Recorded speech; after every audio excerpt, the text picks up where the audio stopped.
शहरामध्ये आणि तालुक्यासाठी अतिशय महत्त्वाचं असणारं ठिकाण म्हणजे बस स्टॉप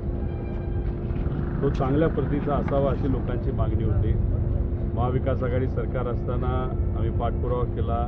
मान्यता आली, काम सुरू झालं। थोडंसं नंतरच्या काळामध्ये काम थोडं संत गतीने सुरू राहिलं, पण शेवटी कॉन्ट्रॅक्टर अधिकारी यांच्या पाठीमागे राहून काम बऱ्यापैकी 99% काम तिथं झालेलं आहे। स्वच्छतेचा थोडासा विषय दिसतोय, टॉयलेट आहेत नाही आहेत, चालतात नाही चालत, लोकांना जाऊन तिथं विचारलं, कलरच्या बाबतीत काय विषय आहेत आणि इतरही काही स्वच्छतेचे मुद्दे होते, सेफ्टीचे मुद्दे होते, कायदा व सुव्यवस्थेचे मुद्दे होते, हे सगळे समजून घेऊन अधिकाऱ्यांना तिथं सांगितलेलं आहे, पोलिसांना तिथं सांगितलेलं आहे आणि या बाबतीतली बैठक SP साहेबांबरोबर पण घेतलेली की इथं पोलीस अधिकारी सातत्याने त्या ठिकाणी असावा। DC ला सुद्धा सांगण्यात आलेलं आहे की 4 लोक कमीत कमी इथं स्वच्छता ठेवण्यासाठी आपल्याला लागतील, कारण पूर्वी फार छोटं हे बस स्थानक होतं, आता हे फार मोठं झालेलं आहे, सुंदर झालेलं आहे, सुविधा चांगल्या आहेत, पण सुविधा आम्ही चांगल्या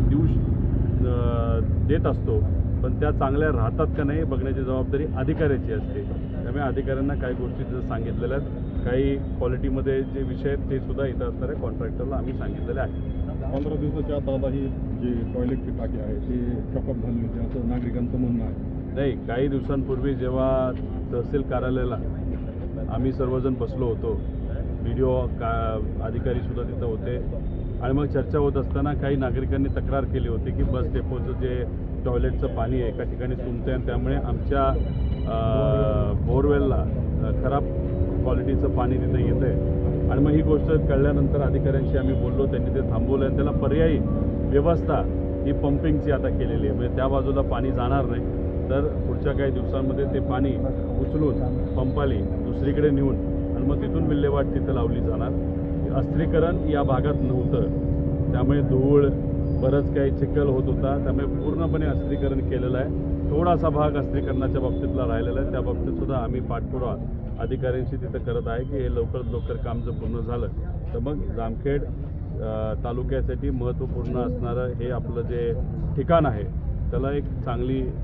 उंची आणि स्वच्छता आणि लोकांना सुविधा ही मिळू शकते। जामखेडसाठी जो महत्त्वाचा प्रश्न आहे तो आता राष्ट्रीय महामार्ग, यामुळं नागरिकांचे मोठ्या प्रमाणात हाल होते, तर या संदर्भात काय आहे आपण सूचना देणार? आता राष्ट्रीय महामार्ग हा पूर्णपणे त्या ठिकाणी झाला पाहिजे, जे काही काम अर्धवट राहिले ते पूर्ण झालं पाहिजे असं आमचं त्या ठिकाणी मत आहे। आम्ही सामान्य लोकांच्या बाजूली तिथं प्रयत्न करत असतो, सामान्य लोकांशी चर्चा केल्यानंतर ज्याच्या छोट्या मोठ्या टपऱ्या होत्या त्या बिचारांनी त्या ठिकाणी शहरासाठी आणि तालुक्यासाठी बाजूला सरकवल्या, पण आता मोठे जे काही व्यावसायिक लोक आहेत ते काही इतर पदाधिकाऱ्यांना भेटून आणि जे सभापती आहेत त्यांना भेटून कुठेतरी आमचं घर वाचवा, आम्हाला हे करा, आमचं दुकान वाचवा, म्हणजे 1-2 दुकान वाचवण्यासाठी काही श्रीमंत लोकांचे अख्ख्या गावाला तालुक्याला वेठीस धरलं आहे असं आम्हाला मत आहे। त्यामुळे आमचे जे विरोधक आहेत ते सामान्य लोकांसाठी कमी आणि पैशावाल्यांसाठी जास्त काम करतात हे कुठे ते जाणवतं। आता दादा ही जी गाडी आहेत या संदर्भात आता बऱ्याच जणांना अडचण आहे, काय वृत्तपत्रवाले आहेत त्यांना पार्किंगला बसावं लागतं, रिक्षा स्टॉपला जागा नाही आहे, त्या संदर्भात नाही, आता विषय एवढाच आहे की आता हे पुढचा भाग जो आता अस्थिरीकरणाचा राहिला आहे तो झाल्यानंतर मग आपण थोडंसं डेपोवाल्यांशी बोलून इथं काही आपल्याला पार्किंग करून रस्त्यावरची गर्दी कमी करता येईल का, तो एक विषय बघावा लागेल। पूर्वी ज्या लोकांची दुकानं होती त्यांना पहिलं प्राधान्य आपल्याला आत द्यावं लागेल आणि राहिलेली जी दुकानं आहेत ते युवा वर्गाला आपल्याला पारदर्शक पद्धतीने कशी देता येईल, बस डेपोची पण आणि तिथं एक शॉपिंग कॉम्प्लेक्स जे सरकारकडनं आपण काढलेलं आहे त्याच्यात कुठंच भ्रष्टाचार होणार नाही याची दक्षता आम्ही त्या ठिकाणी करू। पारदर्शक पद्धतीने सामान्य लोकांना ही सगळी दुकानं मिळाली पाहिजे, जेणेकरून त्यांचं